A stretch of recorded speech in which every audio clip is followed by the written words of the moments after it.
From the moment a trench mortar crew opened fire, they had 3 to 5 minutes before enemy shells came back.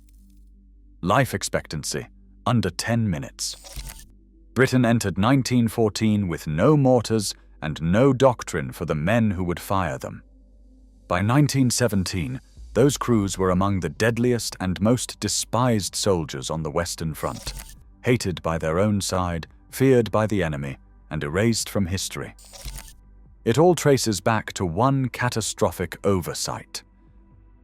Before the trenches carved up Europe, British artillery thinking was rooted in the past. The Royal Artillery saw the field gun as the only weapon worth its salt, pouring doctrine and budgets into flat trajectory fire. Mortars were left to the margins, grouped with hand grenades and smoke pots, dismissed as tools for sappers and auxiliaries.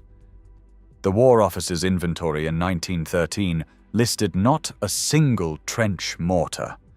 Not one. The budget for high-angle fire was empty.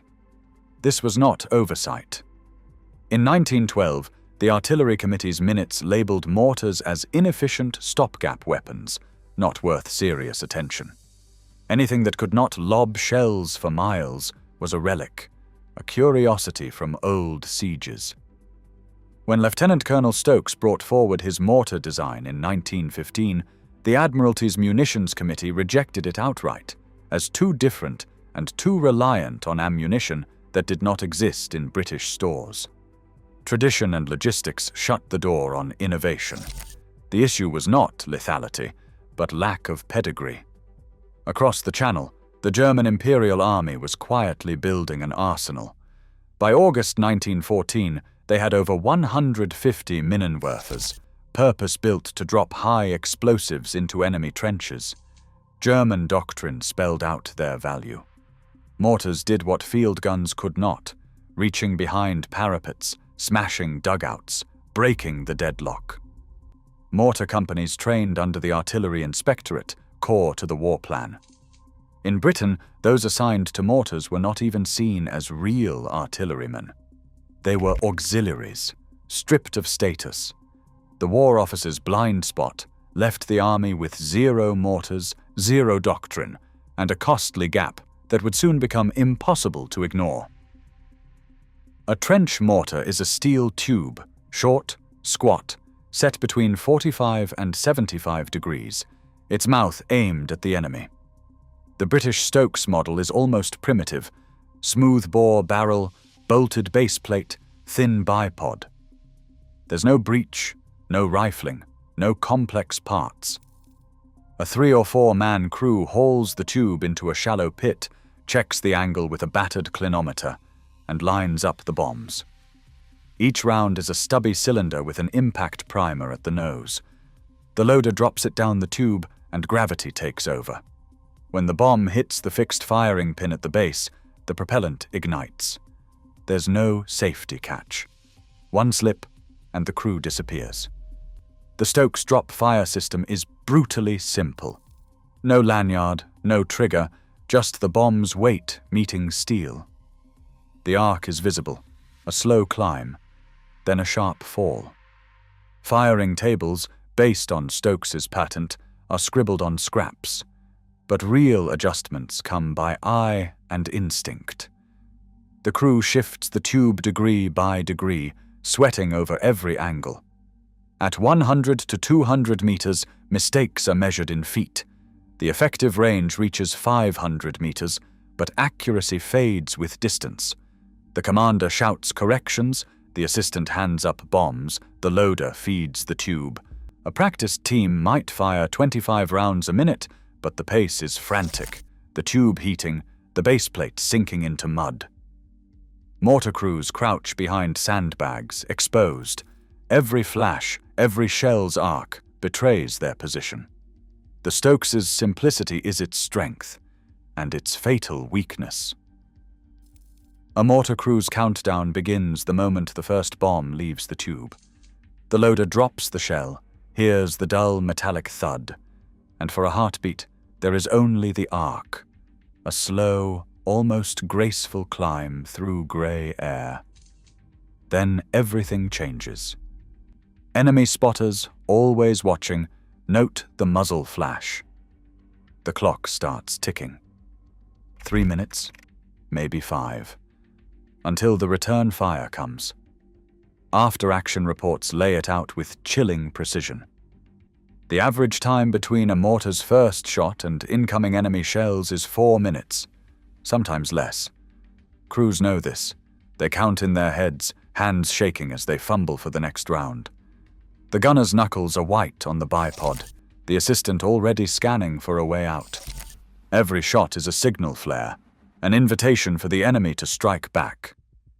Relocation is not a matter of running. It is a desperate scramble through a trench barely 3 feet wide, slick with mud and bodies, bombs slung over shoulders. There is no cover, no time. The mortar, once fired, is a death sentence for anyone too slow or unlucky to move. The tube sinks into the muck, the base plate jams, and the crew is left exposed, hunched over steel and earth, waiting for the counter-barrage.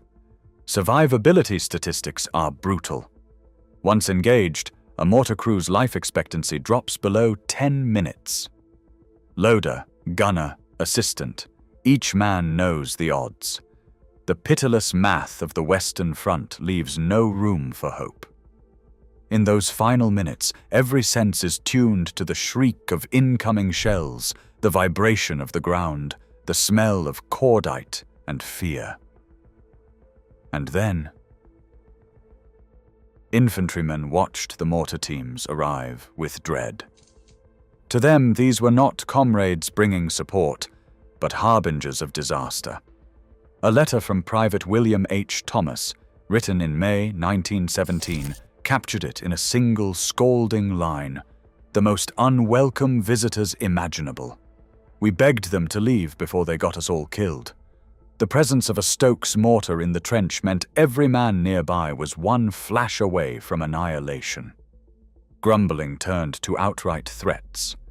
War diary entries from the 4th Trench Mortar Battalion. Record riflemen reporting their own mortar sections to officers, hoping to have them removed. Some officers listened.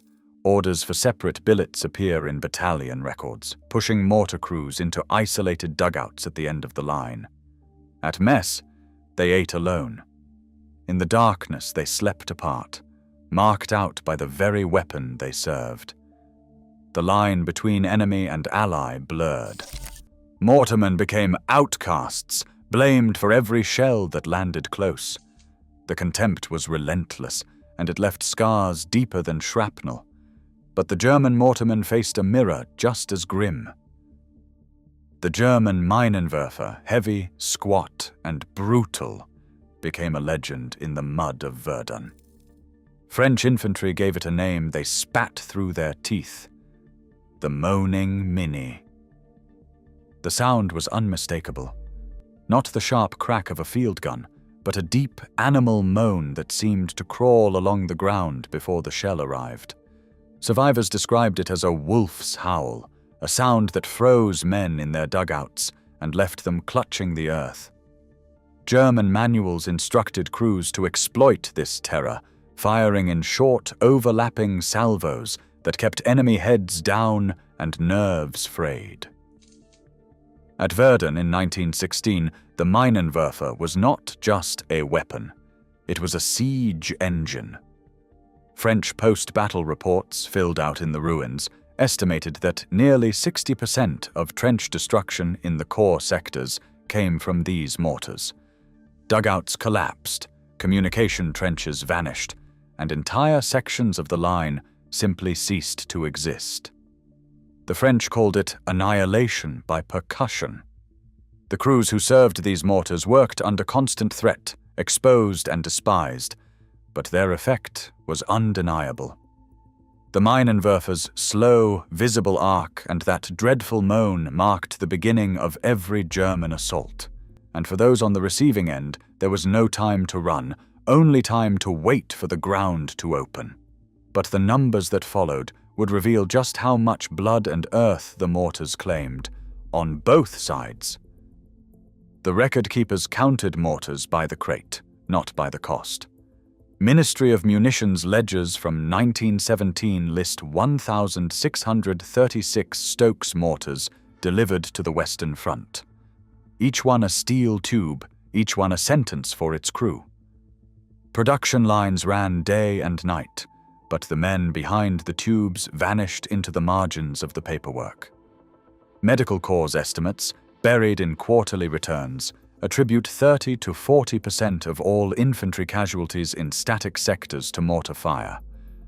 The numbers are stark, yet when it comes to the crews who fired them, the ledgers go quiet. Mortar teams suffered casualty rates 2 to 3 times higher than the riflemen they supported, but their names rarely appear in the regimental rolls. The Victoria Cross, handed out for heroics at the wire or in the mud, almost never went to a mortarman. Oral history indices at the Imperial War Museum list hundreds of interviews with infantry, artillery, engineers, almost none from the mortar pits. In the end, the Stokes design survived the war, serving on into the next. The men who served it did not. Their stories are scattered, their losses folded into the anonymous dead. The silence is not an accident. It's a final erasure, one more shell hole in the memory of the war. The silence around these men is not accidental. Even now, institutions erase the expendable, those who do the unglamorous and lethal work. Mortar crews remind us what goes unrecognized festers in the dark. And history, left unchallenged, repeats its cruelties. What else are we refusing to see?